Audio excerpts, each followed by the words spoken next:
everyone, Jackie with Full Moon Loon Designs, and I've been working on a project for the past week or so, mostly last weekend, and then finished up a couple things this week in the evenings. But I was looking for a better way to make dichroic dots. And when I say that, I mean, these now are not a great example because normally I have my clear on top, but I purposely made some that were going to be matte finish on top. But I can still show you what I mean by why I wanted to find a better way, because even if these were capped, what tends to happen is just the nature of dichro, because it's a metal, it doesn't really move like the glass does. So you'll end up a lot of times, even with the clear cap, and I wish I had an example down here. I'll go see if I can find one in just a moment. That is capped, but the design is still going to look like the size square that you had. So when I made these, I had a piece of clear and a piece of dichro that was the black backed dichro. So it was, on these particular examples, it was actually upside down because, again, I wanted some with a matte finish. But as you can see on these, it's a good example, makes it a little easier to see how the dichro is still just in the shape of a square. So I played around with creating a slab first, and then cutting that up and taking the results and firing those into dots. I'll show you a few examples here in just a moment. And then I even went a little bit beyond that, and because I wanted to get something thinner, and I built a slab a second way. And you can kind of see this one is matte, but you can also see there's no bubbles. The colors are great, but this one was especially challenging for me because I struggle with random a lot of times. Even when I'm paper crafting, I've gotten better with like master boards, that type of thing, just collaging.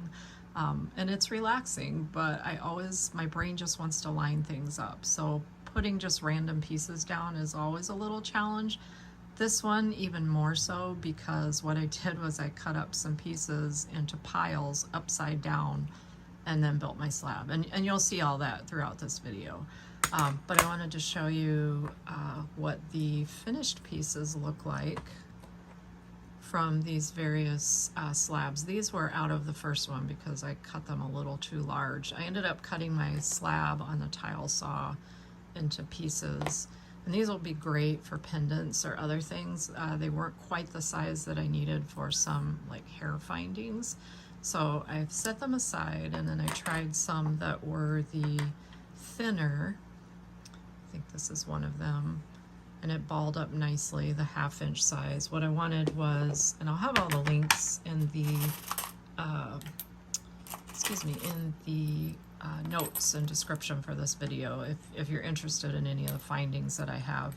Initially, I really wanted to fit these key rings at least on one side with one of these little dichro cabs, and I was able to get one just about the right size once I did it the second method. So as you can see, that'll fit this nicely. And I do go through this in the video as well. But the first few parts or the first few pictures you'll see in this video are just still shots, because I didn't intentionally set anything up to do a YouTube video. But as I was going through the process and as I was getting the really cool results, I thought, other people might want to see this. And maybe this is not new to you. I'm sure I haven't stumbled onto anything new, but it's a new to me process. So anyway, the smaller ones I was looking to be able to fit into the different hair clips. This is one that I got on Amazon, and as you can see, it's like that key ring where, let's see if I can get it in view here, but there is a bit of a rim here. Yeah, it's just not going to show very well. Let me get a different color one. The ones on Amazon had like 4 colors. It was this bronze, black, silver, and gold. But these, even the first ones I cut, are just slightly too big for those. However, I have some from Michael's, and I'll have links for those as well. I think it's their bead landing brand, and actually it's even a little too small for that one, so I could even use some of the larger ones for these clips. Boy, it's hard to focus on dichro. So anyway, I'm gonna pause the camera and go see if I can find some that are capped, that'll show you what I mean about how the design just stops at the square. but my goal was to be able to get a nice rounded dot where the Dichro really does go out to the edges, and I think I got that with this, and really with both methods. I did get a few bubbles, you can kind of see one there on the first slab that I made, but I had a nice long bubble squeeze, and I will share the schedule that I use, keeping in mind that all kilns are going to be different. This one really pretty too. But see, the thing about placing all that random Dichro down is that you just end up, once you start cutting into it, you just get these pieces with all kinds of things. This one had some of the little leaf design. And so a lot of it was texture. I think that was some blue crinkle and some rainbow. I think that might have been like a starburst texture. So yeah, let me pause the camera and see if I can find some that are clear capped, just to show you what I was trying to improve on. All right, so I did some wine charms a while back. These probably aren't the best example of showing how they square off. It's a little hard to see, but if you flip them over, you can see how the clear comes down over that black. And I did cut them slightly larger, but a lot of them do look more squared.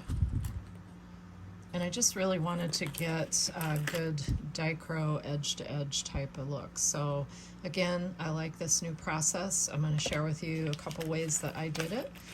Again, some of it's going to be still photos only, but anyway, hope you enjoy this process. Let me know in the comments if you try this, or if you have tried it.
All right, I was gonna try to set the camera up while I cut, but I just don't have a good place to set it because right now I'm actually using a bucket of clean water to hold the pump for the saw. But just to give you an idea of what I'm doing, I first took one edge off, and I was reminded that I cannot put this on this side because it will run into that bar back there. But anyway, I did cut one edge off so that I can get it square. And now I've just turned it and butted it up against the edge. And I'm just going to ever so slightly take another edge off here. And then I'm going to cut, probably start with a 1/2 inch strip, but I'm going to double check the measurement of the majority of my pieces that I'm cutting these for. So I'm going to pause the camera, give this a quick slice, and then I'll be right back. Let's see if I can do this one-handed, hold the phone and finish this cut.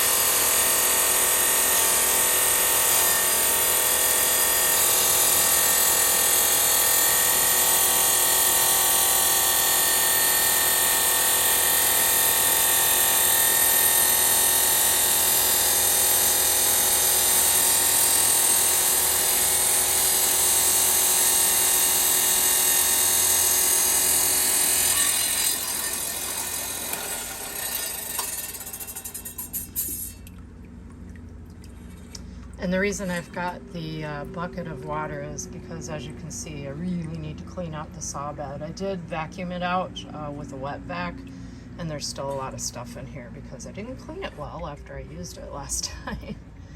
Also, the bed of this thing is a little tough to move back and forth, but here you can see I cut off, let me grab something to prod it out of there with, a nice thin strip. Well, and then I broke that thin strip. Anyway, I've now cut 2 edges so that I will get square cuts going forward. So I'm going to go measure my pieces and figure out how wide I want to cut this first strip. I'm only going to do a test of a few pieces to make sure that they round to the correct size when I put them in for a dot firing. Anyway, I'll be right back. All right, so the first pieces I want to cut these for are these little key rings. And when I measured them, they're measuring about 0.76 inches, so about 3/4 inches. So I took my ruler because this is an old ruler and I couldn't really see the markings very well against the black. So I just put a silver mark on where I wanted, 3/4 inch, slightly over.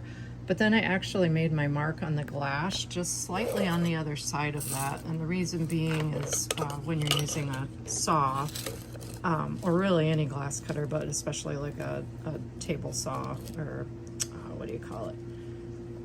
Diamond saw is what I got going over there. There is the width of the blade that you got to consider. So this is a little large for dots and I might have a little trouble getting them to round. So that's why I want to start with this one first. But I am going to cut, I'm going to finish my line here. I'm going to take that over to the saw and I'm going to cut that first width, and then I'll come back and remark it for the squares. So I'm going to pause and be right back. So I just wanted to show the setup. I am marking it on the back because it's easier to see, obviously, with all that typo.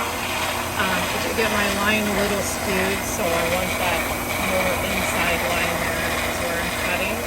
And I have lined up the saw blade with that line, and now I'm going to proceed to cut.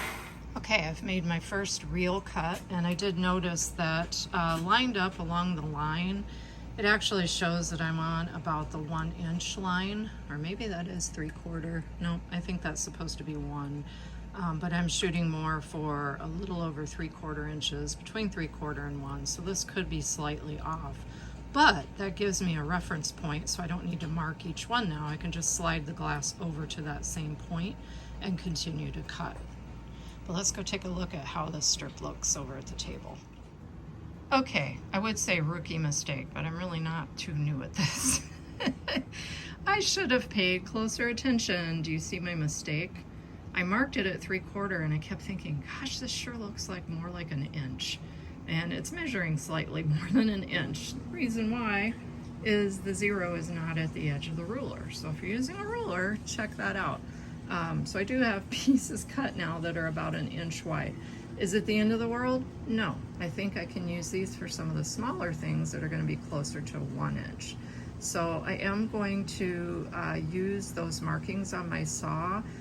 Clearly this, let's just measure it here. Sorry, I had to put the towel down that I had in my hand. I'm pretty sure these are going to measure close to 1 inch. And I'm going to start it maybe on like the 3.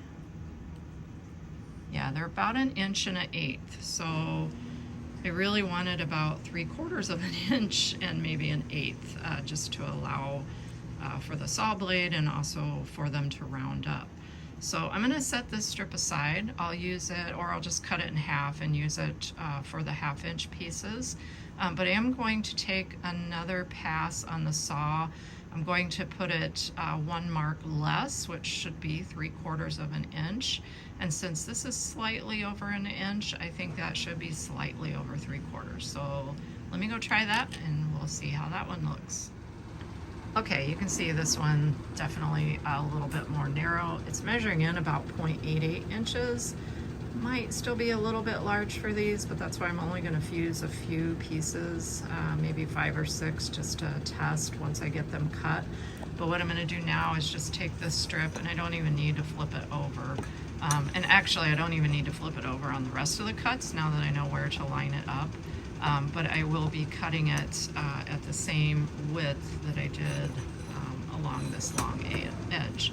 So I'm going to have some squares. I'm debating on if I should maybe round them a little bit, But the other thing I am going to do, as soon as I cut them, I'm going to drop them into some vinegar water. So I'm going to go get that set up, and then we'll take a look at the pieces once I get them cut. Okay, I've got, I ended up getting 12 pieces cut that were just a little over 3/4 of an inch, plus that little piece from the end. I did have a slight mishap when I realized down to the last couple of squares I was out of water in the bucket, so it was trying to cut dry. There wasn't much water misting out, and that gave me a little chip. So this one might be just slightly off a little bit because I had to run it back through. But anyway, most of them came out really nice. The reason I do put them in the vinegar water is just to remove any of that gunk from sawing. So I'll let them sit in here for a bit. Still debating on what I might do is actually put 2 in that are square, just like this, and then I may take the other two, another 2, and run them on the lap grinder to kind of round those corners and just see how they end up as dots. What I was thinking about is the fact that these are kind of thick. You can see that. But I did use a 2 millimeter clear cap. So let's just take a look and see how thick they are.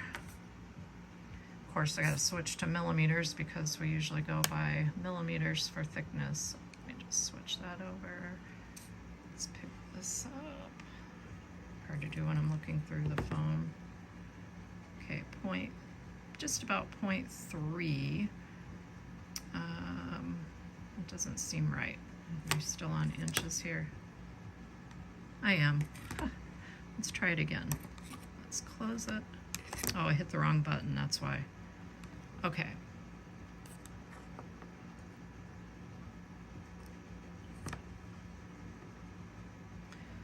.6 is what that's showing me. They should be pretty consistent. 7.4, oh, sorry, 7.5. So they're a little more than the 6 millimeters, so they may not round off as much as I want. So I think that'll be a good test. I'm gonna fire up just a small fiber shelf in my smaller fiber kiln. And I'm gonna do my regular dot schedule, with the exception of when I do Dichro, I do usually hold it longer. I was thinking about that because someone had asked me about a dot schedule.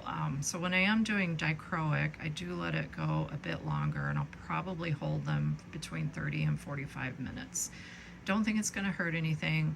This is going to be a test. I'm going to put in 2 square, and then I'll take 2, and it doesn't matter which 2. I'm just going to randomly pick a couple, and I'll round off those corners.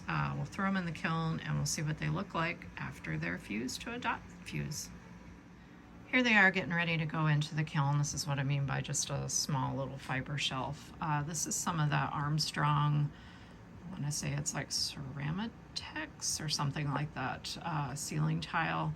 Great for just small firings and that. I mean, you can make a full-size shelf, I'm sure, if you wanted to, but I use it a lot for when I just want to throw something small in.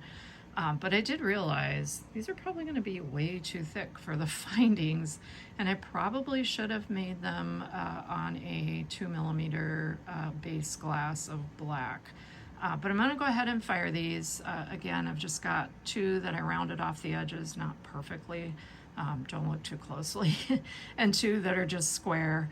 I also noticed, here's one, if you can see it, there is a little bit of a bubble. I got very few bubbles in this panel though. Some are just slightly under the surface, but that'll also, I'm gonna probably pop it and just, I don't think I'll fill it with powder.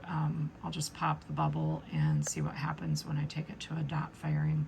But I'm gonna go toss these in the kiln, and probably even later this evening I'll be able to see what they look like, as that'll be a pretty quick fire.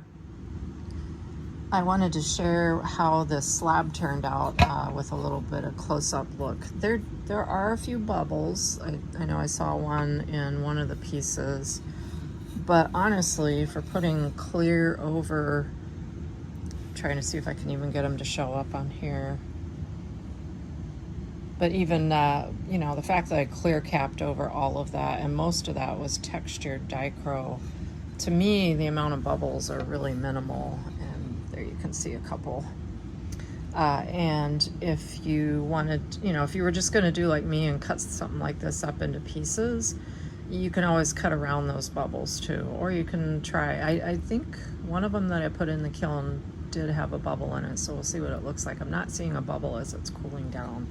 But anyway, wanted to show this up close, and it's just, oh, so pretty. All of this dichro, and with the clear over it, it just gives it such a pretty depth. So yeah, I would say it was pretty successful. I don't know if that's a bubble or just a little spot. Yep, there's a bubble right here. So you can see some, but again, I think that they were minimal, and I think for this process, this slab is going to work just fine. The challenge is going to be getting the right calculation for the starting size for my dots, but I'm working on it. Here are the fired dots. This is after cutting them, and these were both squares and rounded. So this one here, which both of these had some bubbles. I don't know if you can see them picking up on the video there, but this one was just a square. This one I rounded the corners. This one I rounded the corners. Let's see if I can focus. Dichro is hard to focus on. And then this one was just a square. Those that I rounded the corners are a little bit rounder, which makes sense. Let's turn one over. I took them out at like 150, so they're still a little bit warm. But that looks pretty good.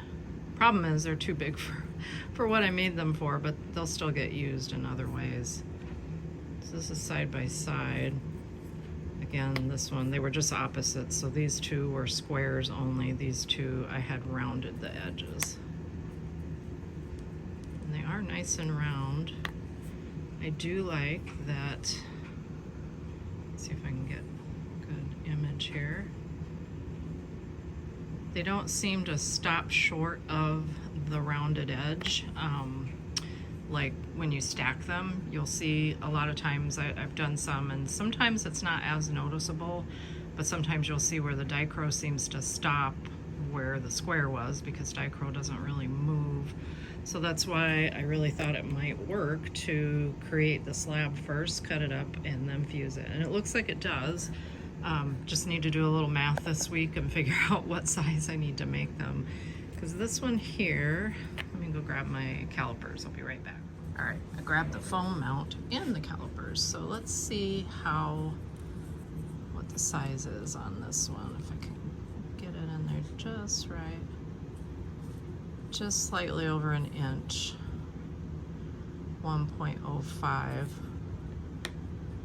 There's one that was a square. So again, you can see the bubble. So if you have bubbles and you have them in your piece that you're turning into a dot, you probably still have it, but I ended up not popping the bubble and filling it with frit, and I probably should have. So I may try that with another. They're still a little bit warm. But let's take a look at this one.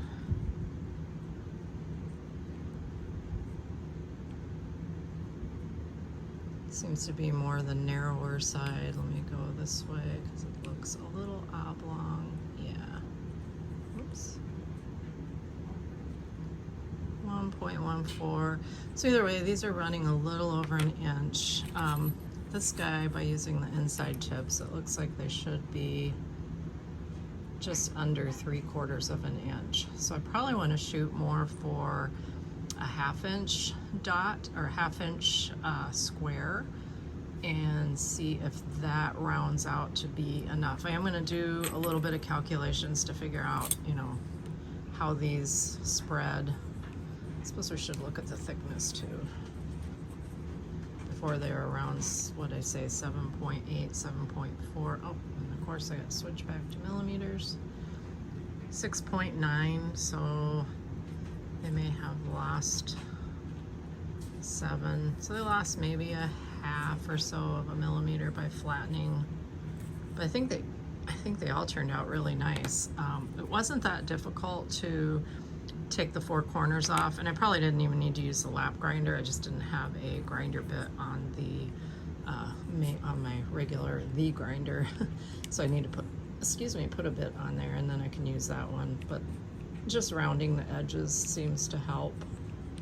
If I could just get a hold of it here. Oh, and of course I've switched back again. Here we go. Yeah, just over an inch. And here's the other one that was rounded on the corners. Also just over an inch. So these were all right around 3/4. Let's just take one of them and do a side by side.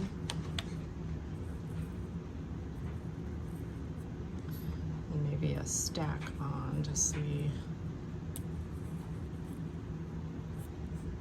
don't know if you can see that, but it rounded up nicely. It's less thick. Let me just check that. I keep forgetting. 7.6, 7.3. I mean, they do vary just a little bit. But yeah, so I think the overall experiment was a success. I just have to get my sizing down, so I will work on that. I will string all of these little bits of video together. So by the time you're seeing this on YouTube, I've already done all the steps. But I do want to make some. Probably what I'll end up doing is taking one that I accidentally cut an inch wide, or it was right around an inch. Good grief. If we only would have went to the metric system like they promised us when I was a kid. Okay, so 1.15, 1.13.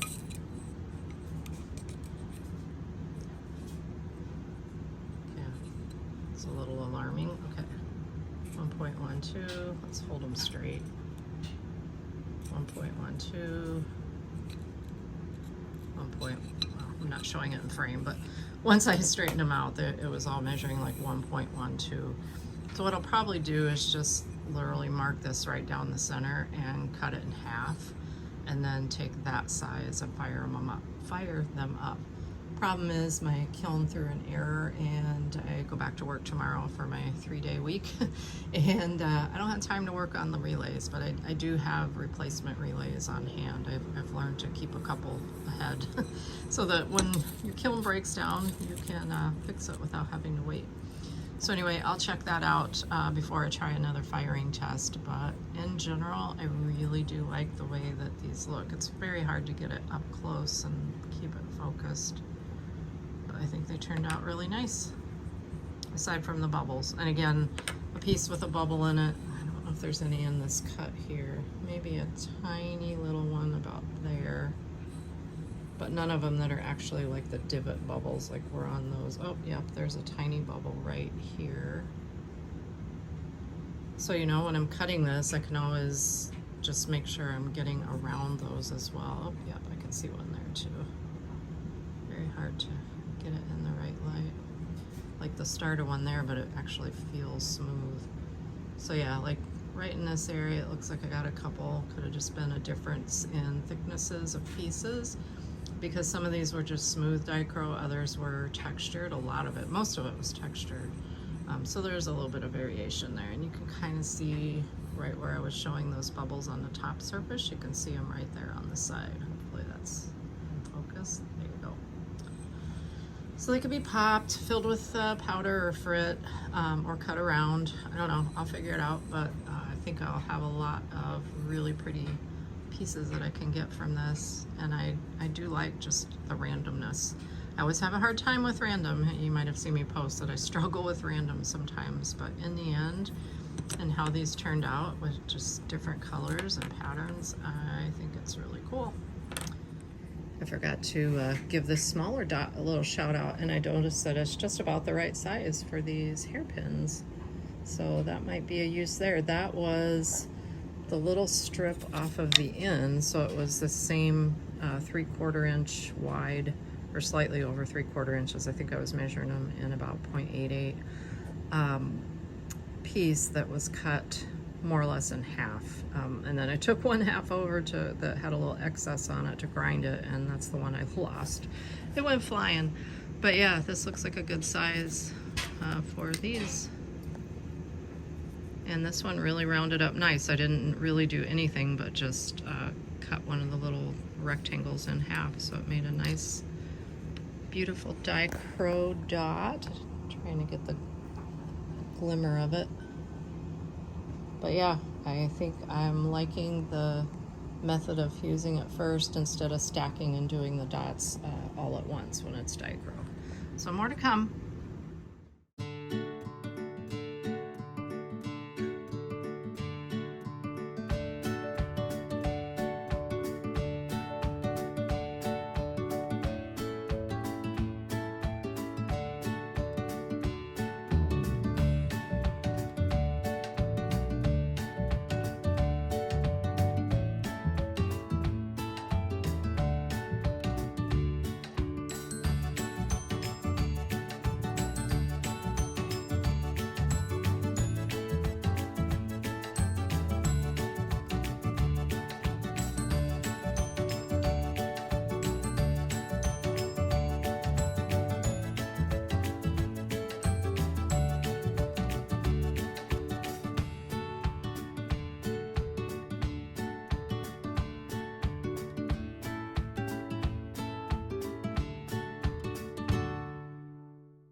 Okay, here are the results of the total experiment where I had a piece of clear 2mm down.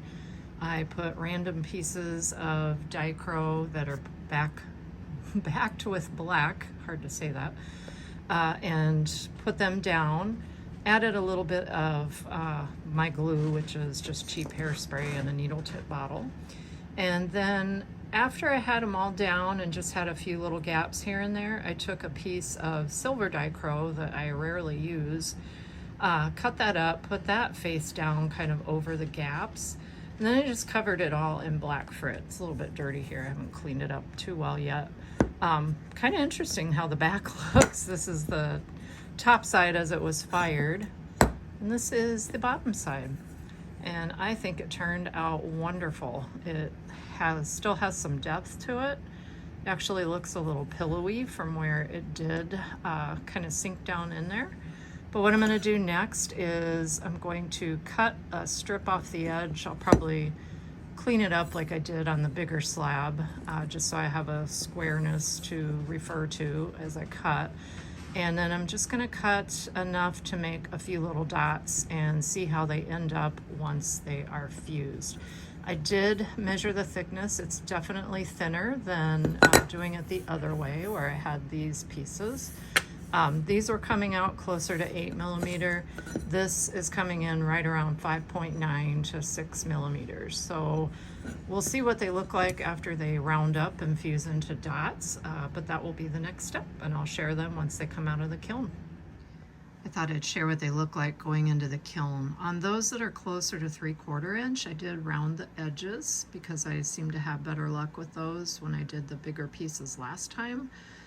That were actually closer to 1 inch. But anyway, the smaller ones I think will round up fine just because of their size, but I did go ahead and round the corners on 2 and left 2, and those are just under 1/2 inch. So I'm gonna pop these into the kiln and see what happens. All right, let's take a look at the second method and how the dots turned out. They're looking really good here. I think they might be close to the size and thickness that I need. I'm gonna see just how thick these are now that they are done turning into dots. 6.9mm total, but they are, as you can see, hopefully you can see that, much thinner than these that I did.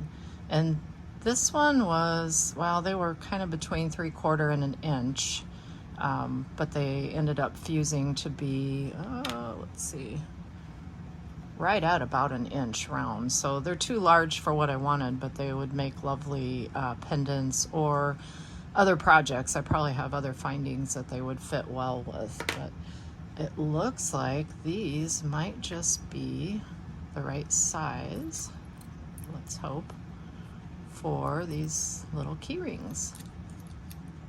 Look at that. Yay. So that will work. I like that these are two-sided. I haven't decided yet if I'm going to put this on both sides. I think I'm only going to put Dichro on one side. I might try to do something with my branding maybe. I haven't decided yet. I may be able to do something on like paper and laminate it and just put it on the back side here. But yeah, these will fit well. So that works for that. And then I have the smaller ones. This one was actually like off of an end piece, so it is slightly smaller, but these were just under a 1/2 inch. And this one actually is a little too large for this one. Excuse me, these are the ones that were from Amazon, and they have that little ridge around the edge. So size is more important. I did order some diamond core bits in both a 1/2 inch size and 18 millimeter, which is closer to the 0.71 inches that the key rings are.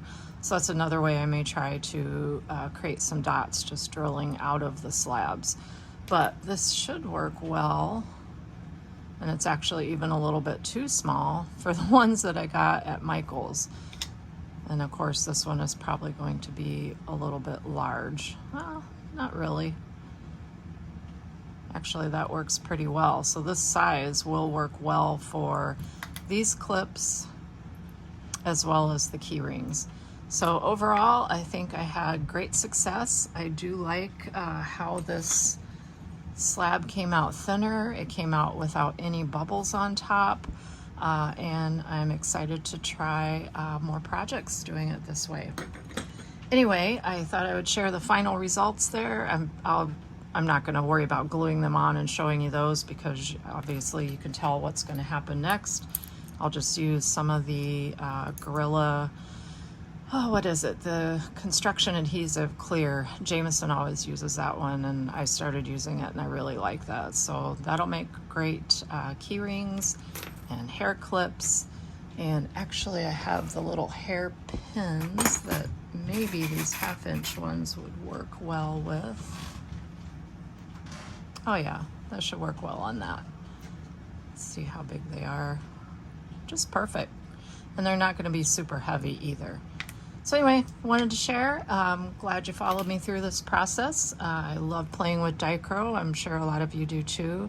It's really hard to get an ugly Dichroic piece. It just sparkles and so much color and looks so beautiful.